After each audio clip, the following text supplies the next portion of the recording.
Halo warga kimia organik, kita ketemu lagi dalam Chemicats Note bagian 3 untuk reaksi adisi pada alkena dengan topik hidrasi pada alkena. Topik ini adalah contoh kasus yang kedua. Setelah di video sebelumnya kita membahas tentang reaksi adisi dengan hidrogen halida. Untuk bagian ini disarankan alur belajarnya adalah yang pertama pahami dulu rumus umumnya, yaitu tentang mekanisme reaksi hidrasi secara umum pada alkena.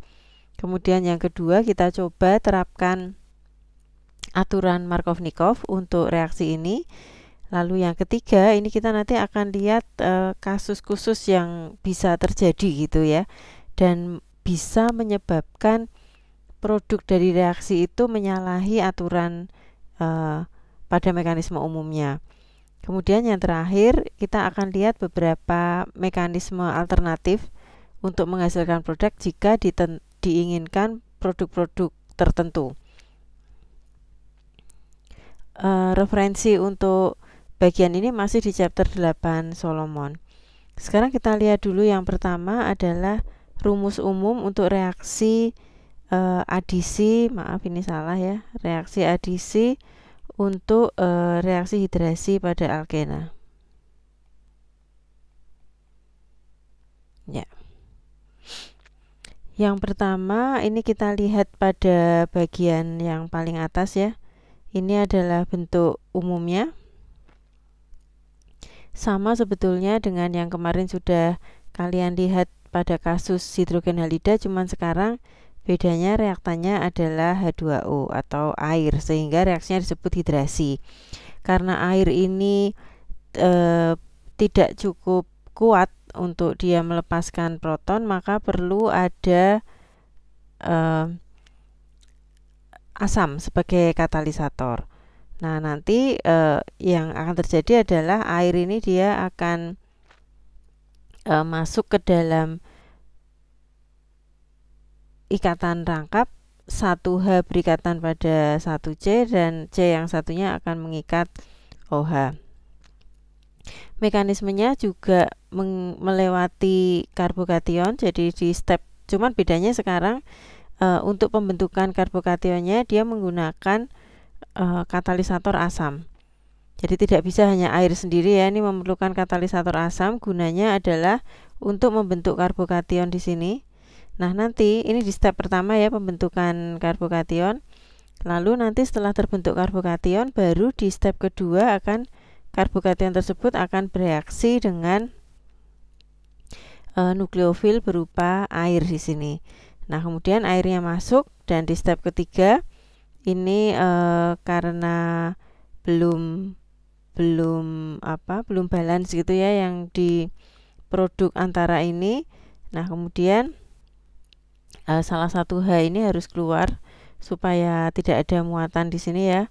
Nah, H ini akan diambil oleh nukleofil yaitu air, sehingga kita akan memperoleh produk tersier butil alkohol sebagai produknya. Nah, ini ya, tersier butil alkohol itu tersier butil itu banyak digunakan sebagai pelarut, terus sebagai adhesif juga, sebagai senyawa anti freezing gitu ya. Ini secara industrial memang digunakan.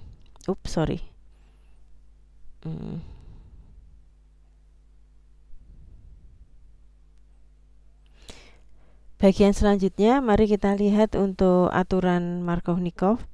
Jadi sebagaimana, tapi ini salah lagi ya, ini bukan pada alkyl halida tapi ini pada reaksi adisi hidrasi alkena. Nah, contohnya tadi sudah dibahas ya, dengan contoh tersier butil, pembuatan tersier butil alkohol.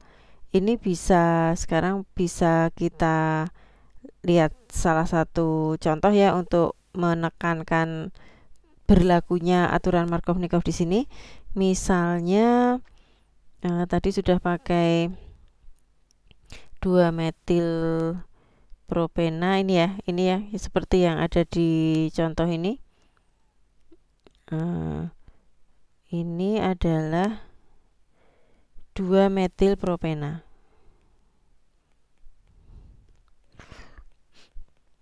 Artinya Anda kita tuliskan aja dalam bentuk ini ya biar jelas.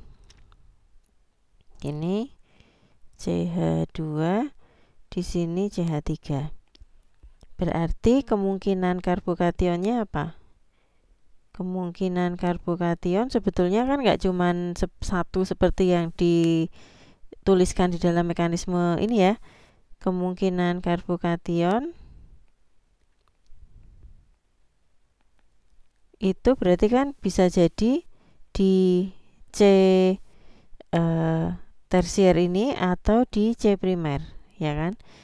Nah, misalnya ini kemungkinan 1, ini kemungkinan 2. Berarti kemungkinan 1 adalah CH3 CH gini ya.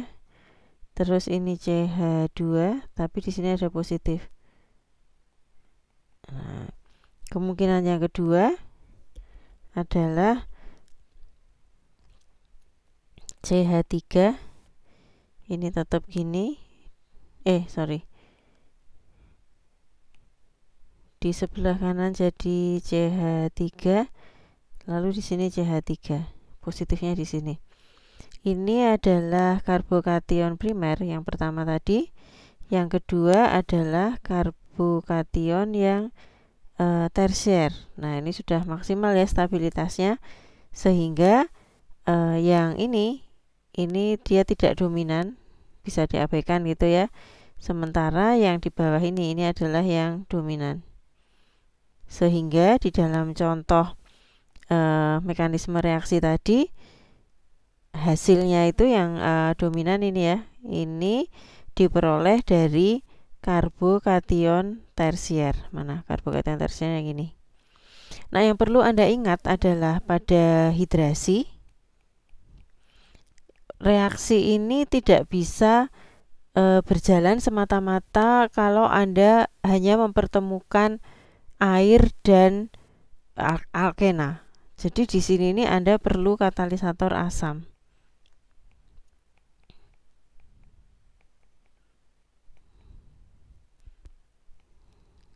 Ya, ini ya.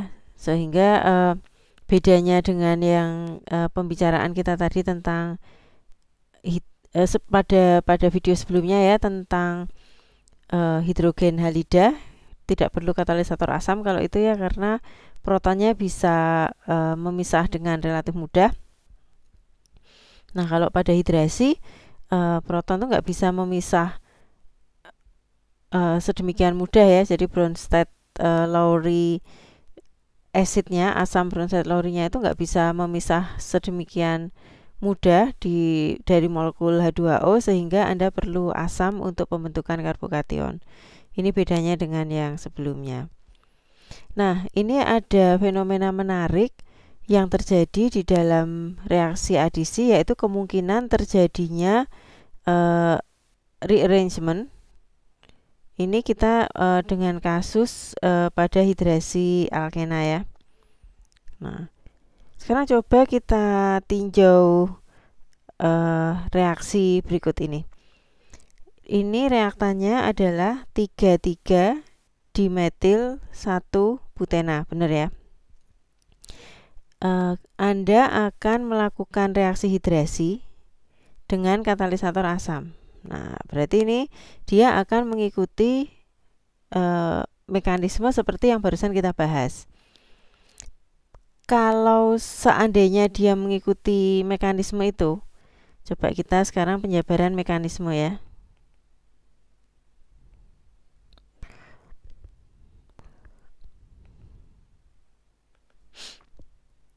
Ini saya tulis gini aja biar Anda gampang lihatnya ya. CH3 CH3, ini CH3, ini CH, ini CH2.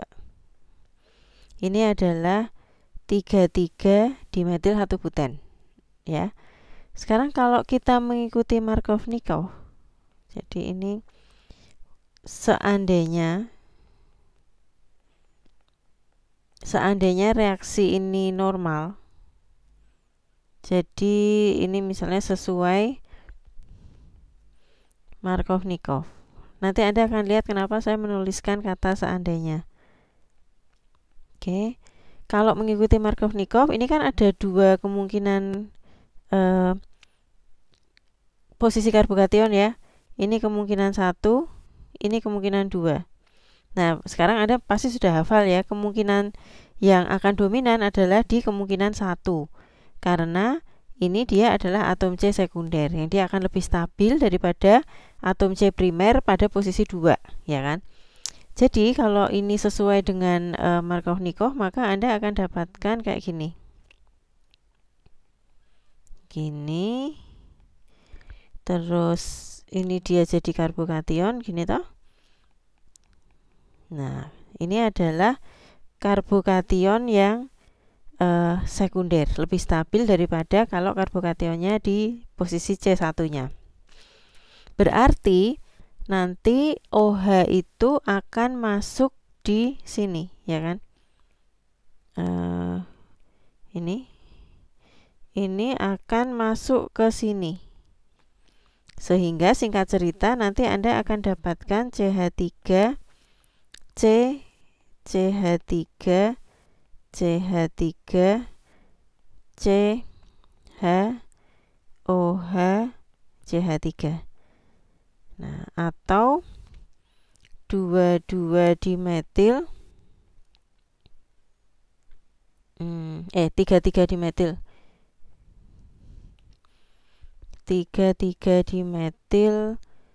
2 butanol. Gini ya. Jadi sekarang coba kita bandingkan perkiraan kita yang ini dengan kenyataan. Ini adalah kenyataannya. Nah, nggak sesuai ya. Kalau di sini pada hasil estimasi kita tadi, OH-nya itu menempel pada C yang nomor 2. Nah, kalau di sini ternyata pada kenyataannya OH itu nempel pada C tersiernya, yaitu C nomor 3. 1, 2, 3. Ya kan? Dia nempel pada C yang di sini.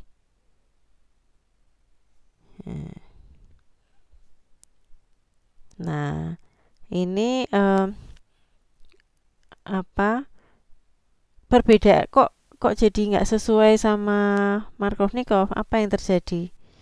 Nah, ternyata yang terjadi itu adalah begini. Ini kita hapus dulu ya yang ini.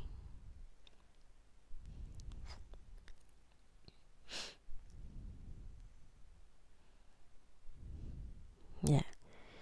Sekarang ini saya hapus dulu. Ya. Jadi memang betul bahwa yang pertama terjadi itu adalah karbokation sekunder seperti ini. Ini masih sesuai Markovnikov. Jadi memang terjadi sesuai aturan Markovnikov. Tapi, nah, ada keistimewaan di dalam molekul organik, yaitu apabila ada kemungkinan membentuk karbokation yang lebih stabil, dimungkinkan terjadi migrasi dari alkil atau hidrogen. Nah, sekarang apa maksudnya itu? Tulis di sini aja ya. Jadi ini ada ketentuan tambahan yang mungkin baru buat Anda, yaitu jika bisa membentuk karbokation yang lebih stabil,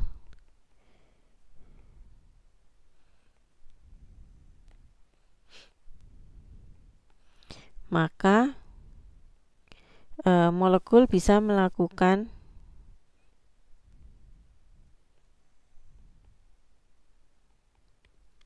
migrasi alkil atau hidrogen. Nah, maksudnya gini, ini kan sebetulnya yang lebih stabil itu adalah karbokation tersier. Kalau tidak ada migrasi, jadi hanya berjalan sebagaimana ini ya, asumsi kita tadi, karbokation paling stabil yang bisa Anda hasilkan dari kasus ini kan karbokation sekunder. Ya kan, ini kan sekunder ya. Nah, untuk bisa jadi tersier, si gugus metil ini dia itu bisa bermigrasi ke sini, ke sebelahnya, sehingga diperoleh CH3C, ini CH3 ya, CH3, tadi ini geser ke sini CH3-nya, sehingga positifnya di sini. Anda mendapatkan karbokation tersier.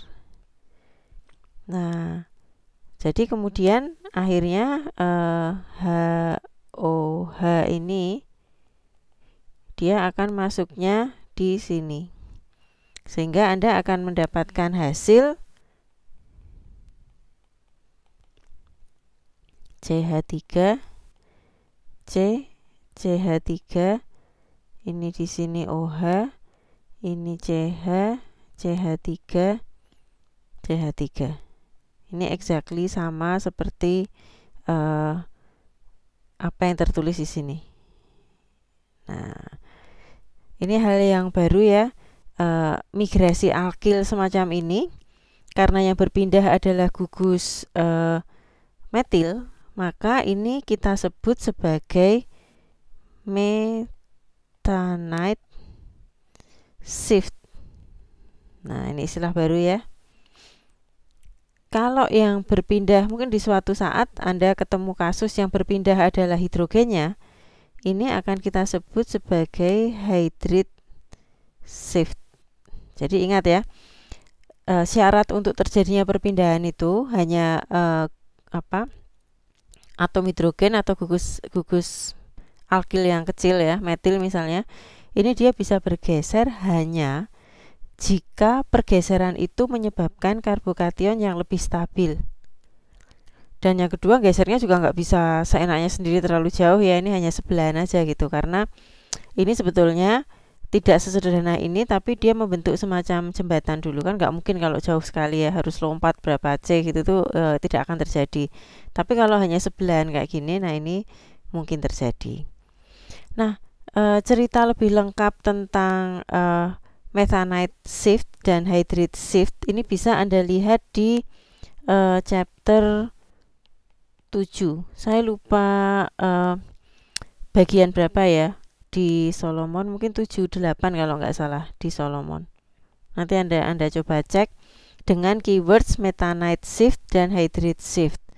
Jadi Anda sekarang karena Anda sudah tahu ada kecenderungan terjadi semacam ini, maka kalau Anda sedang mengevaluasi mekanisme reaksi, dicek gitu ya, dicek ini ada kemungkinan terjadi methanide shift atau tidak, methanide shift atau hydride shift. Kalau memang tidak mungkin terjadi, berarti reaksi Anda itu akan mengikuti Markovnikov tertib gitu ya dia ya. Nah, tapi kalau ada kemungkinan terjadi methanide shift, maka nanti Anda akan mendapatkan produk yang berbeda dengan apa yang diprediksi sesuai dengan aturan Markovnikov. Nah, nanti silakan dibaca ya di Solomon. Nah, sekarang pertanyaannya, ini kan terjadi secara alamiah ya, methanide shift atau hydride shift itu. Nah, bagaimana kalau Anda itu nggak pengen mendapatkan produk 2,3 dimetil 2 butanol ini tadi? Gimana kalau Anda pengennya dapat produk yang alkoholnya itu memang masuknya itu di sini? Atau dengan kata lain, Anda ingin mencegah terjadinya methanide shift. Bisa nggak? Nah, ternyata bisa, karena ada alternatif mekanisme untuk mencegah terjadinya rearrangement. Mekanisme ini kita sebut sebagai mekanisme oxymercuration demercuration. Jadi ada dua step di dalam mekanisme ini. Kalau Anda perhatikan sekarang ini tidak menggunakan asam, tapi menggunakan merkuri astat. Jadi ini adalah Hg astat. Ini mekanisme ini tertib sekali sesuai Markovnikov. Jadi kalau Anda pakai cara ini, tidak bisa terjadi methanide shift karena energi metil itu tidak cukup kuat untuk melawan keberadaan gugus Hg astat di sini, sehingga nanti produk akhirnya ini sesuai dengan Markovnikov, tidak akan terjadi shift pada kasus ini. Nah, jadi kalau Anda pengen maksa molekul Anda tetap sesuai Markovnikov, walaupun dia punya kecenderungan melakukan internal rearrangement tadi ya dengan methanide shift, nah Anda harus gunakan ini prosedur yang berbeda gitu ya. Kita memang mengarahkan molekul kita itu bereaksi dengan mekanisme yang berbeda. Jadi nanti ada dua kemungkinan hasil gitu ya dari dari bahan baku yang sama, yaitu 3,3-dimetil 1-buten. Kalau Anda menggunakan katalis asam dan air, ini berarti Anda menggunakan jalur adisi biasa dan Anda harus taat dengan apa yang terjadi di situ, yaitu ada methanide shift, sehingga hasilnya tidak sesuai dengan Markovnikov. Nah, kalau Anda ingin memaksa reaksi ini tetap sesuai Markovnikov, maka Anda gunakan prosedur oxymercuration demercuration. Detail untuk prosedur ini ada di Solomon dan silakan Anda baca sendiri sekaligus untuk latihan supaya Anda bisa belajar memahami mekanisme reaksi seperti contoh yang sudah saya berikan di beberapa video ini. Oh ya, catatan untuk mekanisme ini ya, walaupun Anda bisa menggunakannya secara teoritis ini bisa digunakan, tapi untuk penggunaan di laboratorium ini Anda harus sangat berhati-hati karena ini chemicalsnya mengandung mengandung Hg astat, terutama merkurinya itu ya. Anda tidak boleh sembarangan membuang limbah merkuri di laboratorium. Jadi ada tempat khusus dan ini hanya boleh diolah oleh perusahaan pengolah limbah yang memiliki lisensi khusus dari pemerintah. Jadi setiap tahun UGM itu harus ngirim limbahnya ke perusahaan semacam ini gitu ya, limbah-limbah berbahaya semacam Hg astat. Jadi kalau saran saya ya, jangan terlalu cepat Anda memutuskan untuk menggunakan reaksi semacam ini gitu. Lebih baik Anda mengeksplorasi jalur-jalur reaksi yang lain yang lebih aman gitu ya, karena sebagai chemical engineer kode etik Anda yang nomor 1 itu adalah menjunjung tinggi safety.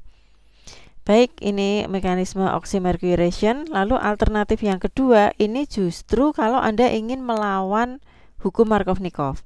Kalau tadi kan Anda ingin bertahan dengan hukum Markovnikov ya, dengan oxymercuration demercuration. Sorry. Nah, ini kalau untuk mekanisme yang akan kita bahas ini, kasusnya adalah Anda justru ingin melawan hukum Markovnikov. Seperti kejadian yang kemarin ya, masih ingat dengan HBr ya. Kalau Anda punya HBr, terus Anda punya alkena, terus di situ ada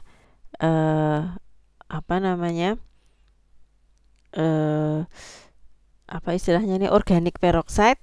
Nah, ini nanti Anda akan dapatnya anti Markovnikov ya kan, dengan mekanisme radikal. Tapi mekanisme radikal ini hanya bisa dilakukan untuk HBr ya kan, nggak bisa untuk yang lain. Nah, gimana kalau Anda ingin pakai chemicals yang lain, tapi Anda juga ingin terjadi anti Markovnikov seperti kalau reaksi HBr dengan keberadaan peroxide. Nah, ini yang disebut mekanisme hydroboration oxidation. Ini juga dua step. Step pertamanya itu hydroboration, lalu step keduanya itu oxidation. Anda bisa lihat di sini, ini produknya ini sudah melawan Markovnikov ya, karena kalau Markovnikov harusnya kan Harusnya OH-nya itu masuknya di sini kan, karena ini adalah yang C sekunder, dia lebih stabil daripada primer. Tapi ini Anda berhasil memasukkan OH pada C primer.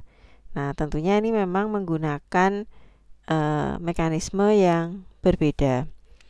Tapi ini juga menggunakan bahan kimia yang sangat berbahaya ya. Ini BH3THF ini sangat flammable kalau nggak salah ya. Jadi mudah sekali terbakar. Nah, ini juga harus hati-hati gitu ya Anda kalau menggunakan mekanisme ini. Tapi yang ingin saya, mungkin ini secara praktikal di level industri tidak akan dilakukan gitu ya, karena itu tadi resiko safety-nya itu terlalu tinggi. Tapi saya perlu menyampaikan ini supaya Anda itu punya gambaran bahwa arah mekanisme reaksi itu ada di tangan Anda gitu sebagai chemical engineer. Jadi jangan manut aja mekanisme ini harus gini gitu. Anda itu bisa mencari jalan-jalan memutar gitu ya, sehingga Anda bisa mendapatkan produk-produk yang dia tidak mungkin kita peroleh kalau kita menggunakan jalur normal. Nah, itu ya istimewanya profesi Anda sebagai insinyur kimia kalau Anda paham ilmu-ilmu dasar kimia semacam ini. Nah, sebelum kita bubar, kita cek dulu ya, ini untuk memastikan bahwa Anda memahami apa yang saya sampaikan dalam video ini. Jadi Anda ada lebih dari satu mekanisme ya yang barusan saya sampaikan di dalam video ini. Ada 3 to be exact. Yang pertama adalah reaksi adisi yang sesuai aturan Markovnikov. Jadi ini sesuai pakem. Kebanyakan reaksi akan mengikuti ini. Lalu yang kedua kita bicarakan reaksi oxymercuration-demercuration. Ini adalah mekanisme reaksi yang Anda gunakan untuk memaksa suatu reaksi tetap mematuhi aturan Markovnikov walaupun dia punya peluang untuk melanggar Markovnikov gitu. Ini Anda pakai oxymercuration, demercuration. Lalu yang ketiga, kalau Anda ingin reaksi Anda itu justru melawan aturan Markovnikov, maka Anda gunakan reaksi hydroboration oxidation. Catatan yang penting yang perlu Anda pelajari dengan seksama dari Solomon adalah kemungkinan terjadinya rearrangement, yaitu perpindahan gugus alkil atau atom hidrogen demi molekul itu mencapai kondisi karbokation yang lebih stabil. Ini bisa terjadi sehingga dia bisa memporak-porandakan hukum Markovnikov itu tadi ya. Nah, nanti silakan Anda baca detailnya untuk kemungkinan rearrangement ini. Ini di chapter 7 Solomon. Lalu mekanisme reaksi ini ada di chapter 8 Solomon. Saya sudah memberikan contoh bagaimana kita menginterpretasi suatu mekanisme reaksi sejak video yang kemarin ya, yang reaksi substitusi, eliminasi, lalu ini tadi reaksi adisi. Nah, silakan Anda baca sendiri mekanisme reaksi untuk oxymercuration, demercuration, dan hydroboration oxidation sekaligus sebagai latihan bagi Anda untuk Anda bisa menginterpretasi bahasa mekanisme reaksi yang tercantum di Solomon. Demikian tadi topik pembicaraan kita tentang hidrasi alkena yang sekaligus juga memberikan pengetahuan baru buat Anda tentang perilaku molekul, yaitu kemungkinan mereka melakukan migrasi metil atau migrasi hidrogen untuk mencapai kestabilan yang lebih baik, tapi juga membuka peluang buat Anda untuk Anda mencegah terjadinya rearrangement ini jika diperlukan, yaitu dengan mekanisme reaksi yang jalan memutar gitu ya. Jadi Anda menggunakan mekanisme reaksi yang betul-betul berbeda dengan mekanisme reaksi adisi pada umumnya. Baik, topik selanjutnya nanti adalah oxidative cleavage. Kita akan ketemu lagi di video berikutnya dengan topik ini.